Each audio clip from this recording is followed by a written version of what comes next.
People don't realize this often, but when you go pay for something in e-commerce, the merchant does what's called an authorization on your card, but they don't actually capture the funds until they reserve the inventory and they calculate taxes. They have to figure out shipping. And so credit cards have this kind of auth, capture, void, refund functionality. And with Shopify and Coinbase, we actually were able to replicate that in a smart contract on chain. It's open source. And so people have been talking about the programmable money that crypto can bring for years, and it's now finally ready. Yeah, okay. That's a big deal. So why are companies like Visa and Mastercard falling today? Well, it's heavily because of what we're seeing about this talk that stablecoins could actually be a medium of exchange for credit card processors, where you basically cut out the likes of a Visa or a Mastercard or otherwise. I think that's why you have American Express partnering with Coinbase, because they're like, crap, this could be the future. Let me be clear about this, okay? You might not know about this, but I know a thing or two about the broker-dealer world and how like transactions are conducted with shares. So to overly simplify this really quickly, if you go buy shares on the open market, you're really buying somebody else's inventory, basically. It could be a market maker, it could be somebody else's, but it's likely going to be a different broker dealer, right? So your shares, you want to buy 100 shares of Tesla. Okay, so you take your cash and you buy 100 shares of Tesla. Your cash goes over here, the shares come over here. Well, that doesn't happen immediately. There's now a 1-day settlement time frame. It used to be 2 days. But the problem is, what happens if the shares don't show up or the cash doesn't show up? There's a whole reconciliation process that goes on. It's extremely expensive. It's extremely hard with accounting. I got my Series 27, which is a FinOp, a financial operator for a broker dealer. And it's all about fails to deliver and basically this process. It's an extremely complicated accounting process that is massively expensive. It is the worst part about running a broker dealer because it is ridiculously risky, massive liabilities, and there are mandatory time frames for if you don't get the cash or the shares that the broker dealer has to do all these compliance operations with or whatever else. Okay, it's kind of like the credit card industry, where when you swipe your credit card, you have an intermediary like a Visa or a Mastercard or whatever, who's kind of sitting in the middle of you and the merchant, making sure that the merchant gets the money, but also making sure that you have dispute protections and credit card protections, while also, everybody gets a fee. Sometimes the merchant gets a kickback, sometimes the payment processor, like the payment rail that's in between, the actual device, like a Square or whatever, gets paid some money, or a Toast.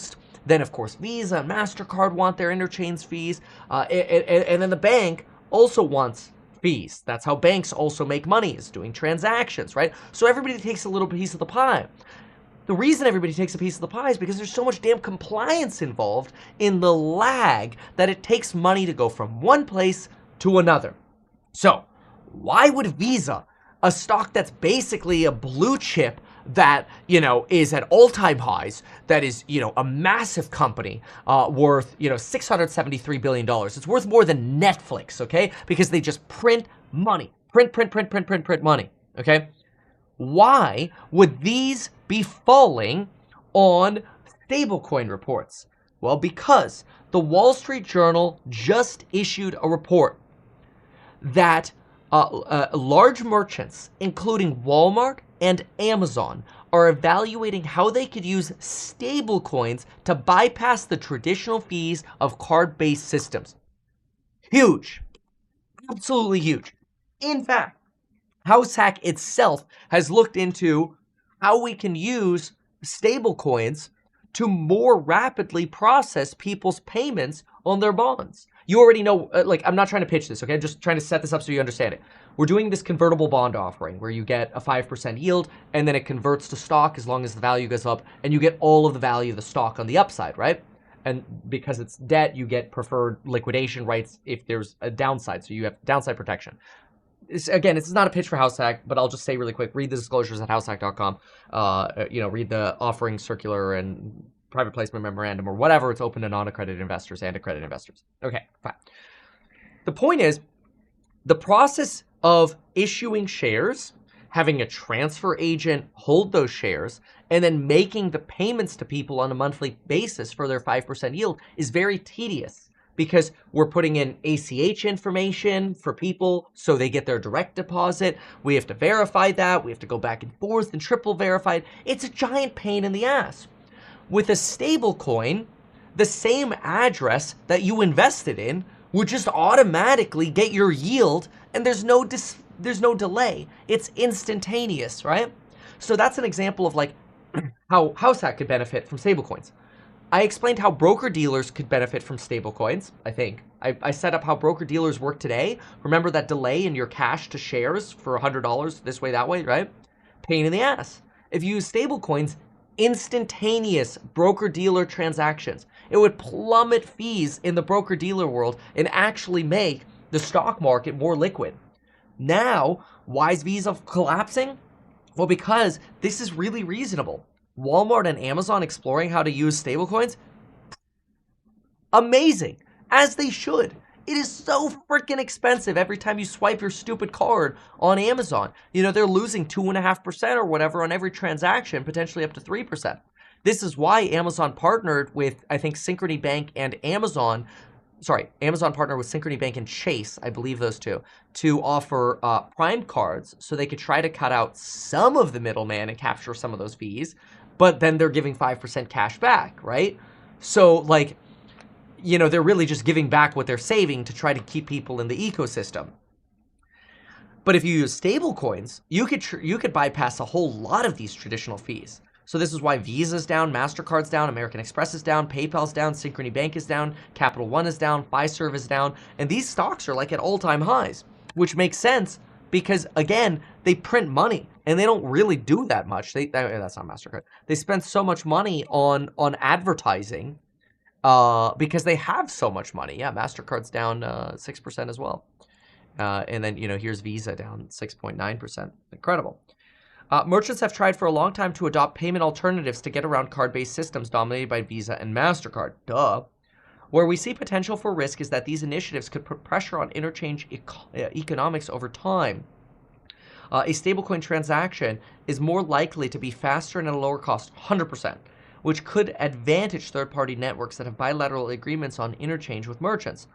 Notes that merchant consortiums have tried payment initiatives in the past without much success, or is likely to be a long uphill battle, blah, blah, blah, blah, blah. Yes, it's been hard because there's still so many, like, regulation is still very behind, especially when it comes to, like, broker-dealers or, like, you know, house hack securities. There's still so much regulation that today, because of regulation where it is, you'd actually have to do both. You'd have to do like traditional systems plus the stablecoin systems. So it's not feasible to do it yet, but the technology of stablecoins is coming. And I have to say, it totally makes sense that one of the first places you're going to see this innovation is in the credit card issuers, or not necessarily the issuers, the interchangers, so the Mastercard and the Visas. That's huge because there's so much money. I mean, I think we're talking about $1 trillion of market cap between these two. We are. We're talking about almost $1.2 trillion of market cap in MasterCard and Visa that stablecoins could disrupt. And who's the stablecoin issuer that's up today? Oh, look, Circle, a stablecoin issuer. That's really well up today. You're up, 6%. I mean, you just IPO'd, right? But the point here is that the future is going to be great at cutting out so many of these fees. And Circle is the USDC stablecoin issuer, which is, potentially one of your absolute largest stablecoins, next to, USDT. Anyway, you get what I'm saying. So, tether-backed versus like US treasuries. People always get confused with those acronyms.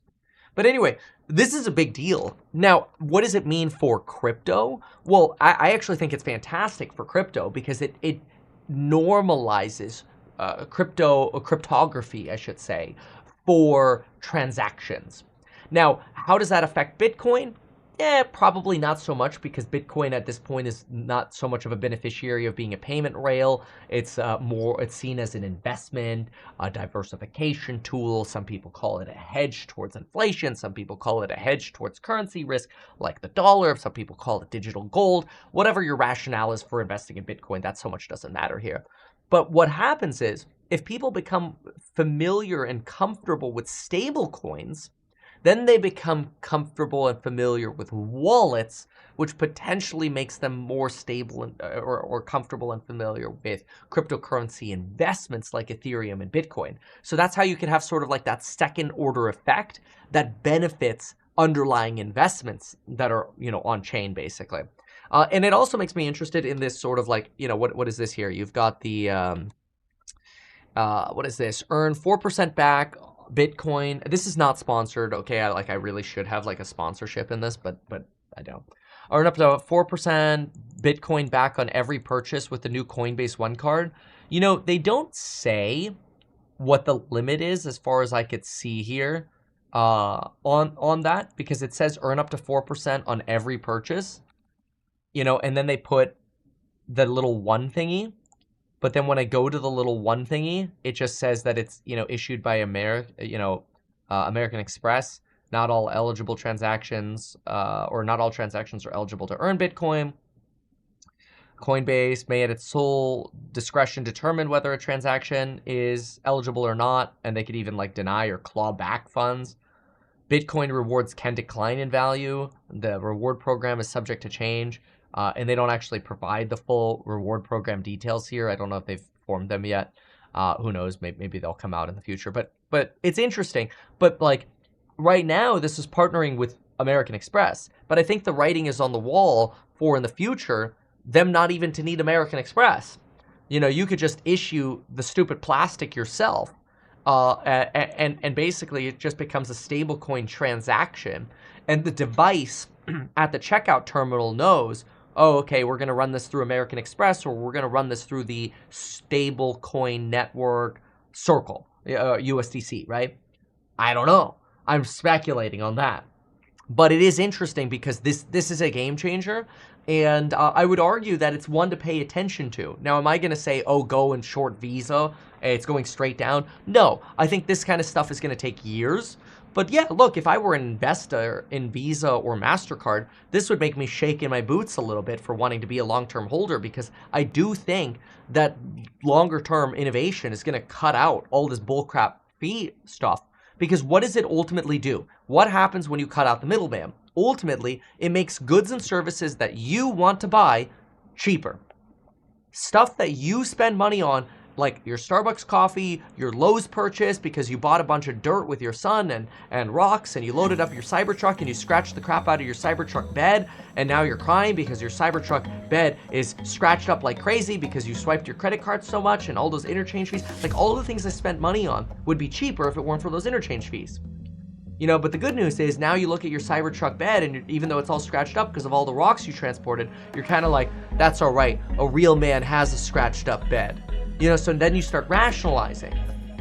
Anyway, that's my take on what's going on with these credit card issuers. Why not advertise these things that you told us here? I feel like nobody else knows about this. We'll try a little advertising and see how it goes. Congratulations, man. You have done so much. People love you. People look up to you. Kevin Paffrath there, financial analyst and YouTuber. Meet Kevin. Always great to get your take.